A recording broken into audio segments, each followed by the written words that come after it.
અમરેલીમાં રાજુલાના જૂની બાર પટોળી ગામ નજીક પ્રેમ સંબંધમાં હત્યા કરનાર 5 આરોપીઓને ગણતરીના દિવસોમાં જ પોલીસે ઝડપી પાડ્યા છે। નિર્દોષ પ્રેમીના મિત્રની હત્યા થતાં જ પોલીસે ગુનો નોંધી આરોપીઓની શોધખોળ હાથ ધરી હતી, જેમાં બાતમીના આધારે પોલીસે હિંડોળના ગામ આગળ જૂની કાતર જવાના હાઈવે રોડ ઉપરથી આરોપીઓને પકડી ધોરણસરની કાર્યવાહી હાથ ધરી છે। પોતાના પુત્રના ખૂન અંગેની ફરિયાદ નોંધાવેલી છે। જેની ફરિયાદ હકીકત જોતા રાજુલા પોલીસ સ્ટેશન વિસ્તારના બારપટોળી ગામની એકતાબેન હમીરભાઈ લાખણોત્રા કે જેને નાગભાઈ દડુભાઈ વણઝર જે જામકા ગામનો હોય એની સાથે સોશિયલ મીડિયાના માધ્યમથી પ્રેમ સંબંધ બંધાયેલ હોય તે અનુસંધાને આ કામના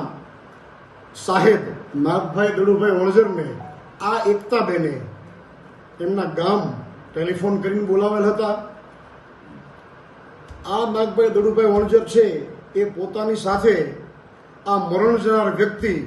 મનુભાઈને સાથે લઈને ગયેલા હતા, જેથી કાવતરા મુજબ એકતાબેન અને તેના સાગરીતો કનુભાઈ લાખણોત્રા, નાગભાઈ વાતસુરભાઈ વાઘ અને બીજા અજાણ્યા ઈસમો સાથે મળી અને અંધારામાં